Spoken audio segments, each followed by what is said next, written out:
Bonjour à tous, aujourd'hui on se retrouve avec un invité très spécial. Pouvez-vous vous présenter? Oui, je peux me présenter, je m'appelle Franck Dunas et j'ai une drôle de casquette, je suis à la fois musicien et vulgarisateur scientifique, on va dire. Voilà, j'ai les deux activités. Voilà, je suis entre autres ici parce que j'ai une chaîne YouTube qui s'appelle Matador, dans laquelle je vulgarise. Au départ, c'était plutôt les maths pures, et plus ça va, plus je vais vers l'histoire des sciences en général. Voilà. Et donc, est-ce que vous pouvez nous parler un peu de votre parcours? Ouais. Alors mon parcours, il démarre de façon assez traditionnelle, dans le sens où je voulais être prof de maths, et donc je prépare un concours qui s'appelle le CAPES, qui permet d'enseigner les maths. Le concours, à l'époque, il dure 3 ou 4 jours, petite semaine en gros, et il se passe quelque chose pendant cette semaine-là, c'est que j'ai un coup de téléphone un petit peu en amont, quelques mois avant, de Francis Cabrel, le chanteur, qui me dit que je suis sélectionné à un stage d'auteur-compositeur auquel j'avais postulé, mais j'avais complètement oublié. Et donc je suis sélectionné à ce stage avec lui, donc c'est une super nouvelle, sauf que le stage, il a lieu pile pendant le CAPES. Donc me voilà devant un choix un peu bizarre. Est-ce que je vais passer le CAPES pour être prof de maths, ou est-ce que je réponds oui à ce stage? J'ai répondu oui, et depuis ce jour-là, je suis devenu musicien professionnel.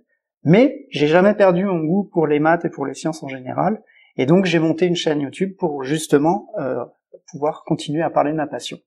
Et donc, comment est venue votre idée de mélanger la musique et les maths, et d'où viennent vos inspirations? Alors, mélanger la musique et les maths, pour moi, ça a toujours été évident, parce que, en fait, pour moi, c'est plus ou moins la même chose. J'arrête pas de dire tout le temps ça, mais je suis sûr de ça. C'est si on scannait nos cerveaux pendant qu'on fait des maths ou de la musique, je suis sûr que c'est les mêmes zones qui travaillent. Quand je faisais mes études de maths, je me prenais la tête dans les mains en me disant mais je suis perdu, je suis dans quel espace métrique? Et aujourd'hui, je me prends la tête dans les mêmes mains et je me dis mais je suis perdu, je suis dans quelle gamme? Mais au final, c'est la même chose pour moi. Et on fait des maths quand on fait de la musique, et on fait de la musique quand on fait des maths. Donc pour moi, ça a toujours été, et puis je suis fait comme ça. Voilà, je suis rationnel, et même dans ma façon d'écrire des chansons, parce que j'écris des chansons dans mon activité, et ça peut être un défaut de temps en temps de faire quelque chose de trop carré, trop bien construit. Enfin, par exemple, si ma métrique, on appelle métrique en musique le nombre de pieds comme dans un poème, si ma métrique c'est des octosyllabes et qu'il faut 8 syllabes, vraiment s'il y en a que 7, ça va me bloquer, ça va m'énerver, parce que j'ai ce côté très rigide des mathématiciens, faut que ça soit 8, faut que ça soit égal. Alors qu'au contraire, quand on est dans la musique, ce 7 qui va arriver de temps en temps, c'est hyper intéressant en fait. Au contraire, ça donne de la vie à la chanson. Moi, ça peut être un défaut chez moi, cet excès de rationalité. Donc même des fois, je mets trop de maths dans ma musique. Mais est-ce que tu sais que les maths et la musique, c'est la même chose? Pour moi, c'est la même chose. Pour moi, non, c'est pas logique. Enfin, c'est vrai? Et donne-moi un truc qu'il y a, par exemple, dans la musique, qu'on pourrait pas retrouver dans les maths. La mélodie. Ok. La mélodie. Ah non, mais oui. La mélodie, ça pourrait être dans un théorème. La mélodie, c'est une suite de notes qui font que quelque chose tourne en boucle. Et en maths, on pourrait dire que c'est le cheminement d'une preuve en maths. Et puis, il y a plein d'autres points communs. Par exemple, souvent quand je parle de ça, on me dit oui, mais quand on écoute de la musique, on ressent des émotions, ce qu'il y a moins dans les maths. Et ça, n'importe quel mathématicien avec qui on discute va témoigner que non, un théorème bienvenu, où il y a 4 pages de démonstration, quand on a la démonstration sous les yeux et qu'en fait on voit que ça boucle et puis que ça marche et que le théorème il est démontré, ça provoque une émotion parfois très très très forte aux mathématiciens qui ont réussi à prouver quelque chose. Donc la notion de la musique, ça me provoque des émotions et pas les maths, bah non, en fait ça provoque aussi des émotions, les maths. Puis même au-delà de ça, dans la construction même de la musique, il y a des maths. Les notions de notes de musique, c'est que des fréquences. C'est des choses que les physiciens connaissent bien, c'est des trucs qui vibrent. Donc si on étudie mathématiquement la musique, on se rend compte que même nos règles de musiciens, elles sont basées sur des règles mathématiques. Et est-ce qu'il y a des gens qui font les deux, mathématiques et musique? Ah oui, alors il y en a plein. Parce que moi je l'explique parce que justement, à mon avis, c'est les mêmes zones du cerveau qui travaillent. Je connais plein de collègues musiciens. Non, plutôt, je connais plein de collègues mathématiciens qui adorent la musique. Par contre, comme il y a un blocage, une espèce de construction sociale qui fait que en France on n'aime pas les maths, je connais beaucoup de musiciens qui disent détester les maths. Mais en fait, en vrai, ces mêmes personnes qui disent détester les maths, quand ils font de la musique tous les jours et qui sont là à faire des gammes pentatoniques majeures ou mineures et qui sont en train de calculer les intervalles, en vrai, ils font plus de maths que moi dans la journée. Et si on veut aller plus loin que ça, l'origine de la musique, l'origine des gammes, une gamme par exemple, c'est ça c'est une gamme de do majeur. Ça, c'est une petite musique qu'on connaît tous. La personne qui a inventé ça, c'est Pythagore.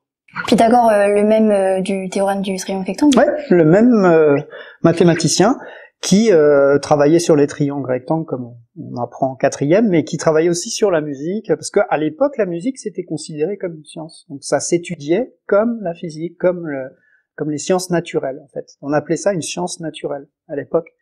Et lui, son truc à Pythagore, c'est qu'il s'est rendu compte que les notes de musique, c'est juste des cordes qui vibrent, comme ça, et que plus les cordes vibraient vite, plus les sons étaient aigus. Par exemple, celle-là, elle vibre plus vite que celle-là.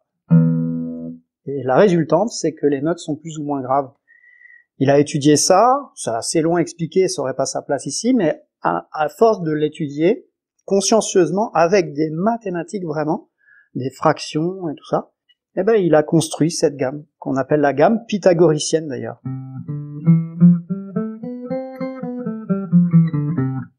Merci Pythagore. Mais vu que vous êtes devenu musicien, vous arrivez toujours à vous intéresser aux mathématiques?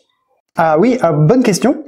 Moi, je m'intéresse pas tellement aux nouvelles études, parce que j'ai pas le niveau, en fait, tout simplement. Moi, mes études, je les ai arrêtées.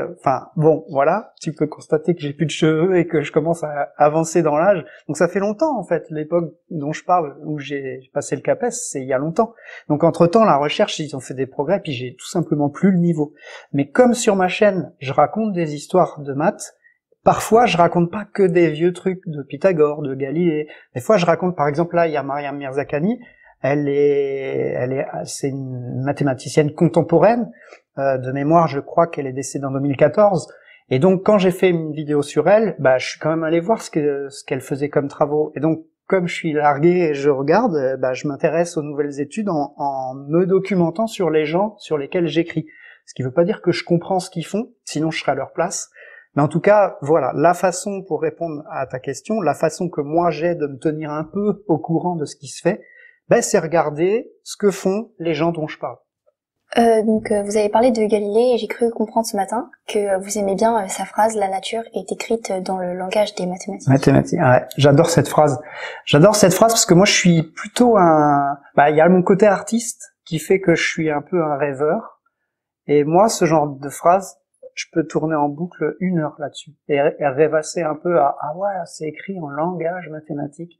Ça pose des questions qui moi me parlent, comme par exemple si la nature elle est écrite dans le langage des maths, ça veut dire que tout ce qu'il y a autour de nous, ça peut s'écrire en langage mathématique. Si Galilée il a raison, ça veut dire que tout ce qu'il y a autour de nous, on peut le modéliser.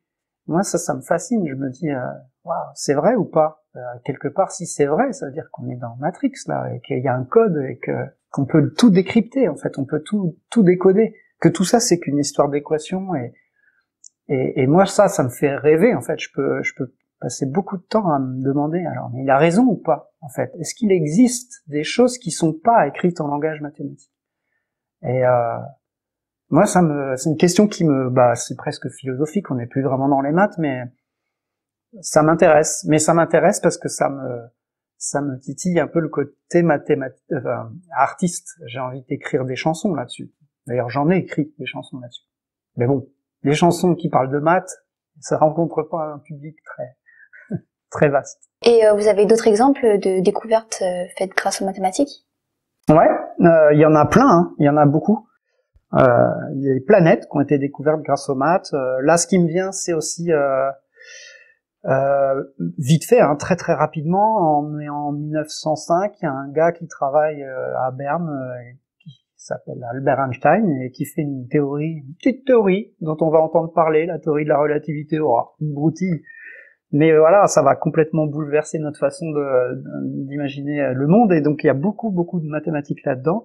Et cette théorie, mathématiquement, elle prévoit ce qu'on appelle une singularité, et la singularité en question, c'est juste c'est une limite, donc ça veut dire que c'est un point de vue mathématique. Il y a un endroit où tout s'effondre.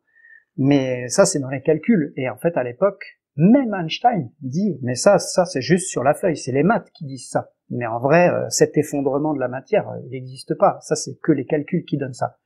Et en fait, ça s'appelle un trou noir. Et on s'est rendu compte bien après que les équations, elles avaient prédit l'existence des trous noirs. La matière noire aussi dans l'univers, ça a été prédit d'abord par les maths avant d'être constaté. D'ailleurs, on n'a toujours pas constaté. Il y a plein de trucs comme ça qui ont été découverts d'abord par les maths, mais après confirmés.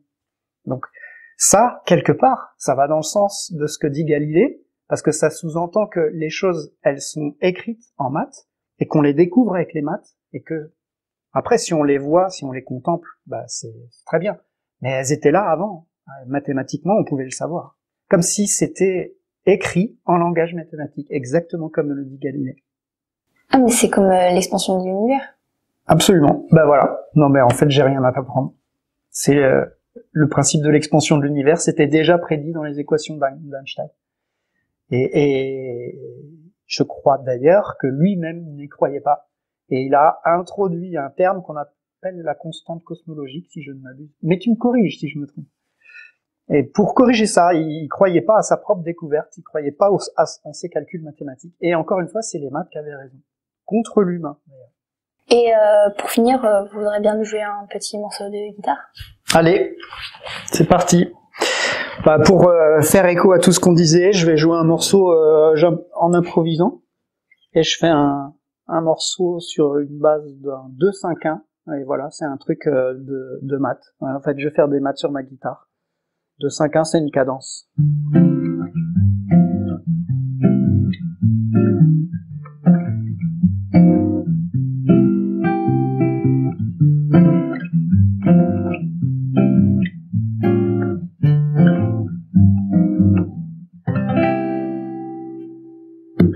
Eh bien, merci beaucoup et au revoir. À bientôt.